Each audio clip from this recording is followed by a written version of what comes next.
नमस्कार दोस्तों, स्वागत है आपका आपके अपने चैनल वॉइस इंस्पायर्ड पर।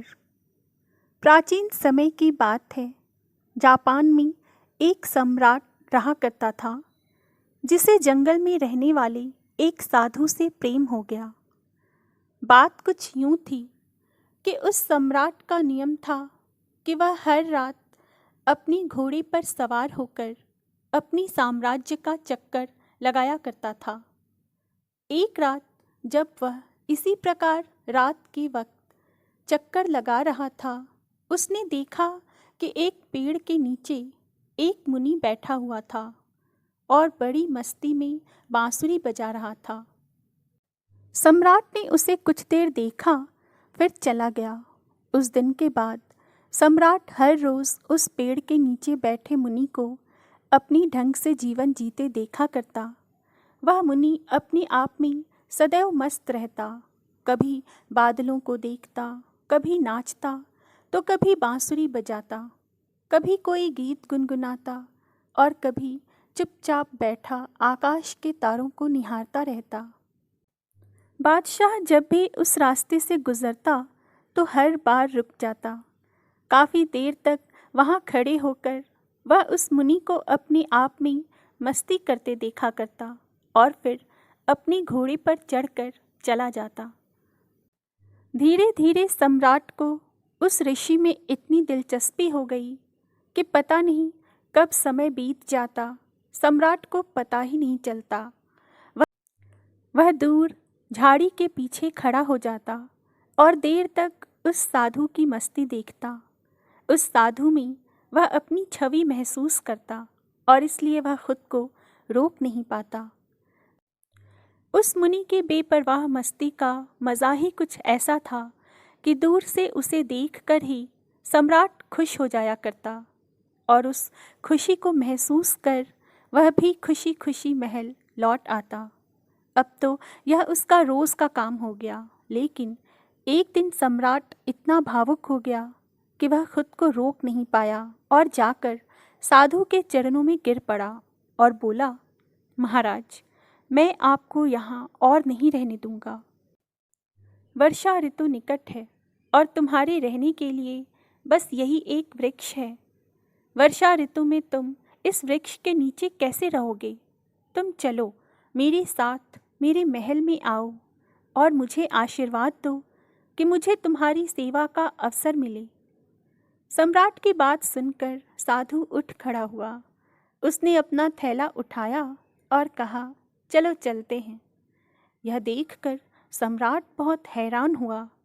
वास्तव में सम्राट ने सोचा था कि राजा की बात सुनकर साधु महल जाने से तुरंत मना कर देगा। सम्राट के अनुरोध करने पर साधु कुछ वैराग्य की बातें कहता।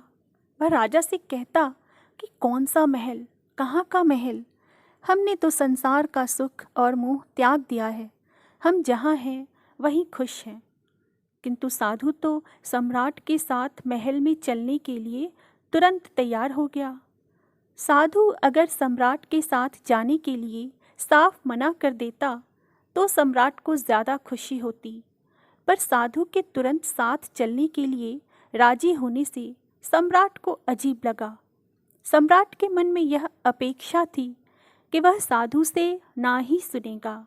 यदि साधु ने इस तरह की बातें कही होती, सम्राट के अनुरोध को ठुकरा दिया होता, तो सम्राट उनके चरणों में गिरकर थोड़ा और भीख मांगता, लेकिन साधु तो एक बार में ही चलने के लिए तैयार हो गया।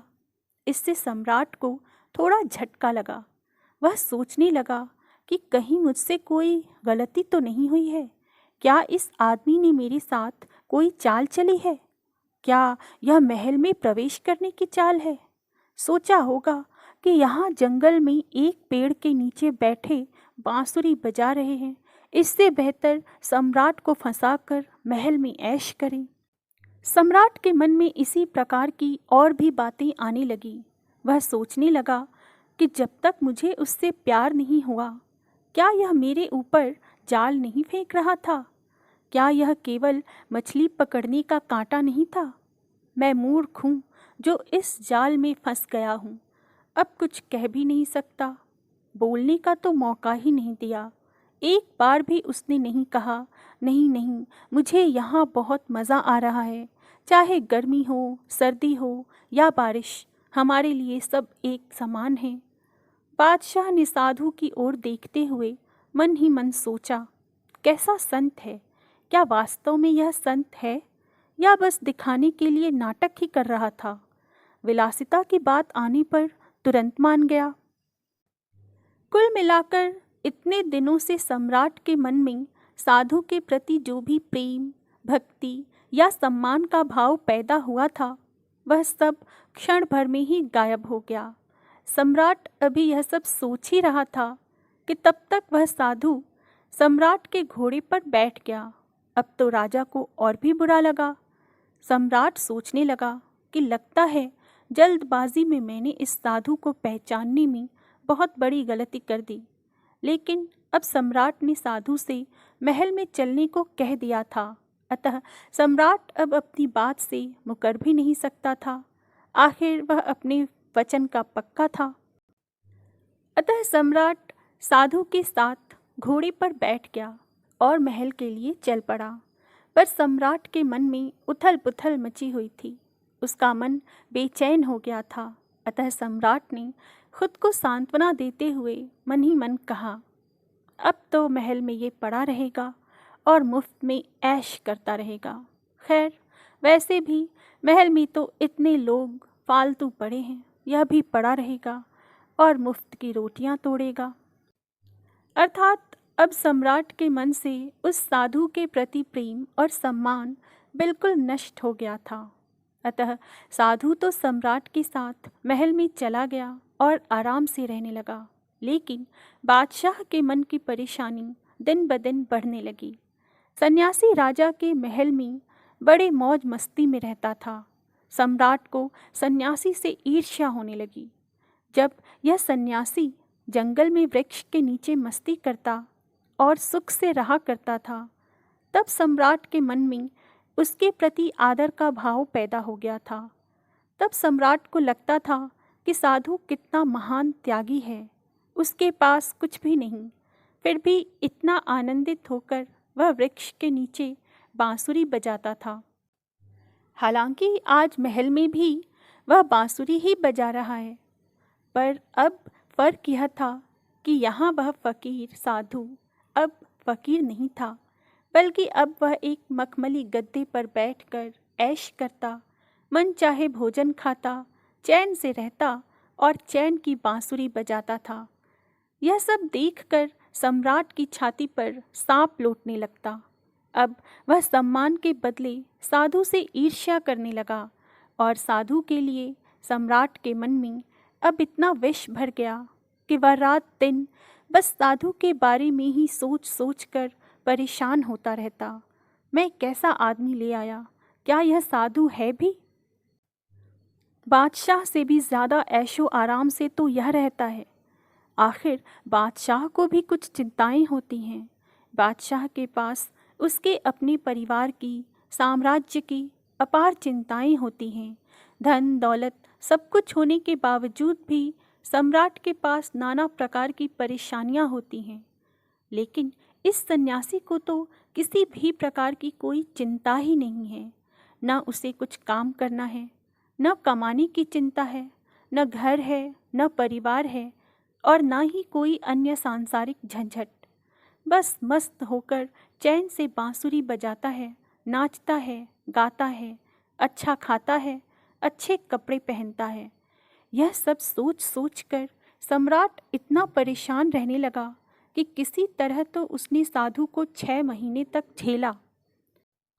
लेकिन जब बात सम्राट की बर्दाश्त के बाहर चली गई, तो एक दिन सम्राट उस संत के पास पहुंच गया और बोला, मैं एक प्रश्न पूछना चाहता हूँ।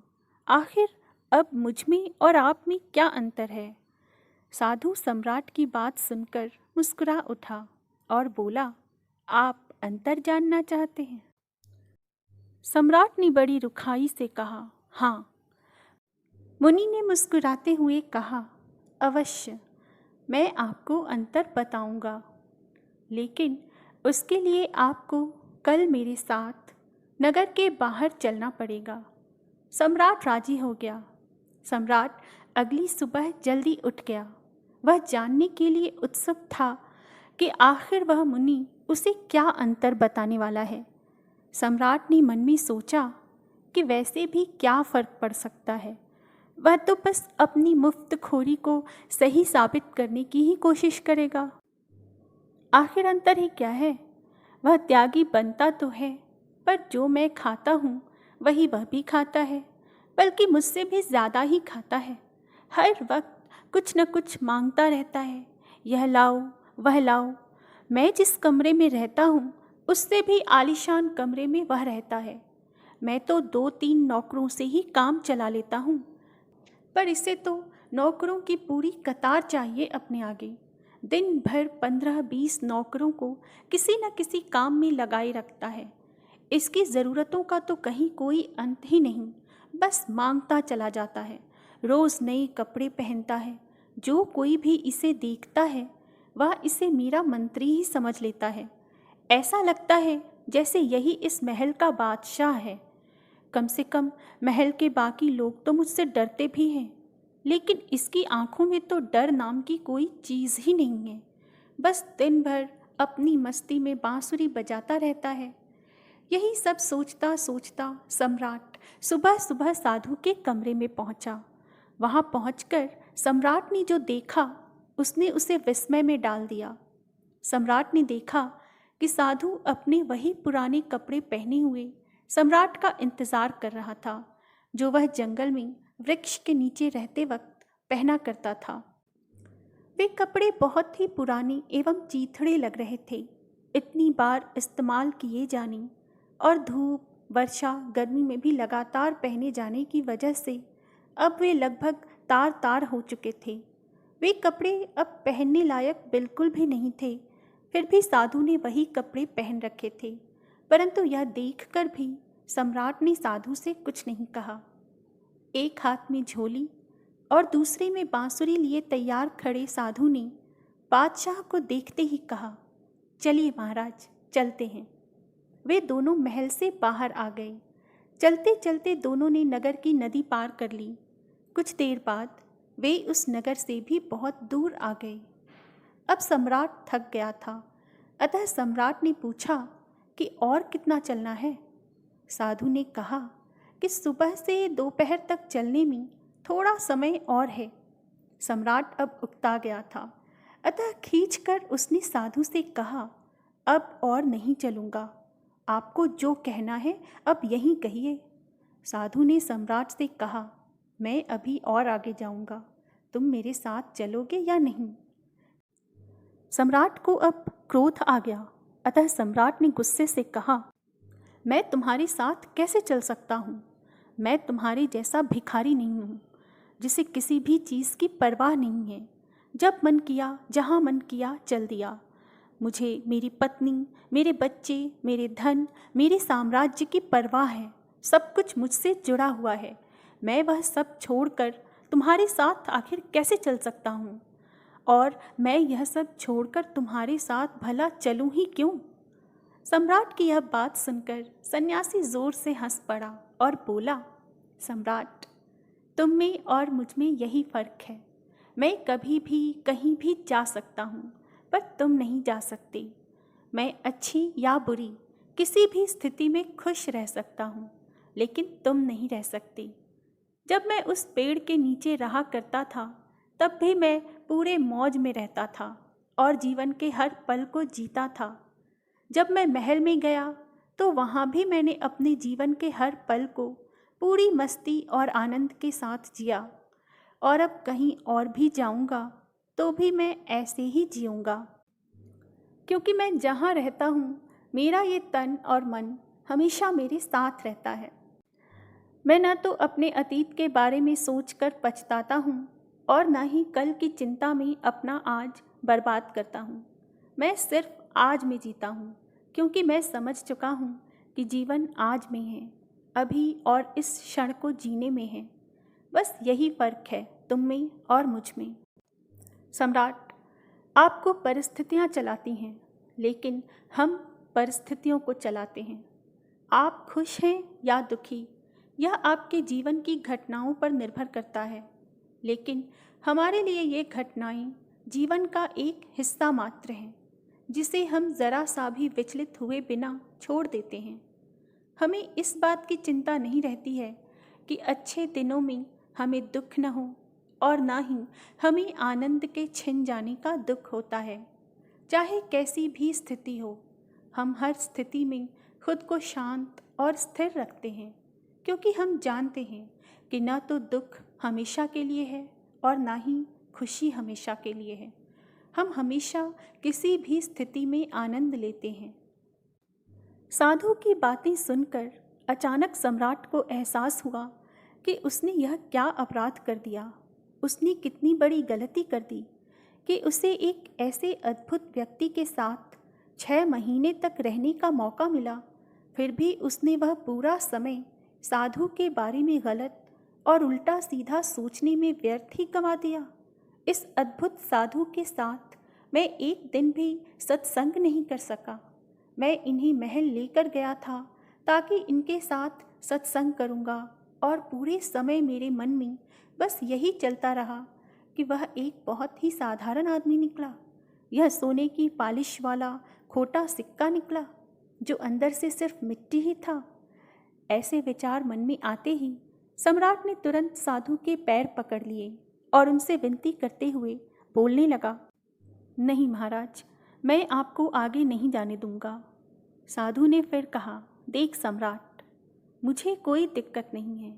ये रहा आपका घोड़ा, मैं फिर से उस पर बैठूंगा और फिर वापस महल में जाऊंगा, पर फिर तुम ही दोबारा संकट में पड़ जाओगे। यह सुनकर सम्राट के मन में फिर से वही विचार आने लगे, अरे इसने तो फिर से आसानी से स्वीकार कर लिया। साधु ने कुछ देर तक सम्राट की आंखों में गौर से देखा और कहा, लेकिन नहीं, मैं अब वापस नहीं आ रहा हूँ, क्योंकि फिर से तुम नहीं सुधरोगे। तुम फिर से मुसीबत में पड़ोगे और तुम फिर से मुझसे ईर्ष्या करोगे, दिन रात परेशान रहोगे। हमारा क्या है, हम साधु हैं, हमारे लिए महल और जंगल सब एक जैसे हैं। हमें कोई परेशानी नहीं है, क्योंकि जिसे समस्या है वह साधु है ही नहीं। मेरी बांसुरी तो कहीं भी उतनी ही मस्ती में बजेगी, महल हो या जंगल, वह कहीं भी मधुर धुन ही बजाएगी। महल में बजाएगी, जंगल में बजाएगी। तू महल और जंगल खेलता रहेगा, फिर महीनों व्यर्थ चिंता में पड़ा रहेगा। मैंने तो तेरी यह चिंता उसी दिन देख ली थी जब मैं तेरे घोड़े पर बैठकर तेरे साथ चलने को तैयार हो गया था, और उसी दिन से इंतज़ार कर रहा था कि कब तू मुझसे आकर बात करेगा, अपने मन की उलझनें बताएगा। पर तू तो महीनों अपने दिल में जलता रहा, ईर्ष्या की आग में खुद को जलाता रहा, लेकिन मुझसे बात करने की हिम्मत तक नहीं जुटा पाया। यही अंतर है मुझ में और तुझ में। मेरे मन में या ज़ुबान पर अलग कुछ भी नहीं, पर तू मन में कुछ रखता है और ज़ुबान पर कुछ लाता है। तूने तभी कह दिया होता, मुझसे पूछ लिया होता। और हंसकर साधु सम्राट को आशीर्वाद दे मस्ती में झूमते वहाँ से चले जाते हैं।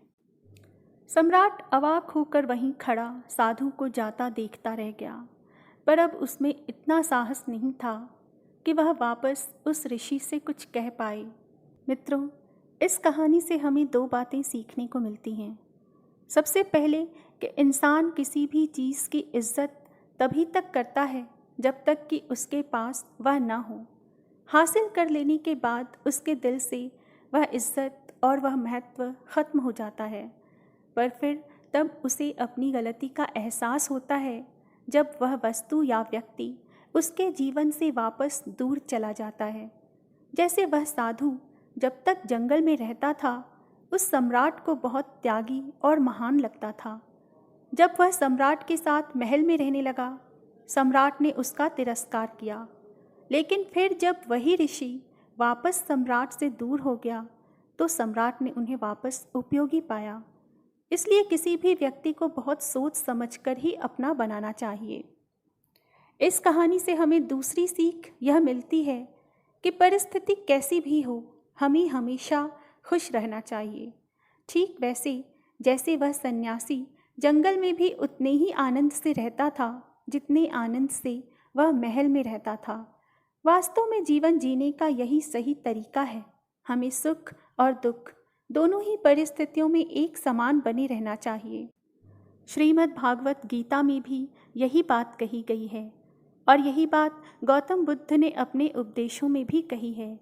जो बीत गया उसके लिए पछताओ मत, भविष्य की चिंता मत करो, बस वर्तमान के क्षण को पूरी जागरूकता और खुशी के साथ जियो, फिर तुम्हारा जीवन सुख और शांति से भर जाएगा। दोस्तों, आज की कहानी यहीं समाप्त होती है। आगे और भी ऐसी कहानियाँ सुनने के लिए मेरे चैनल को सब्सक्राइब ज़रूर करें और मेरे सभी वीडियोस को लाइक और शेयर करना ना भूलें। मैं फिर आऊँगी एक नई कहानी तथा एक नई आशा के साथ। तब तक के लिए नमस्कार। आपका दिन शुभ हो।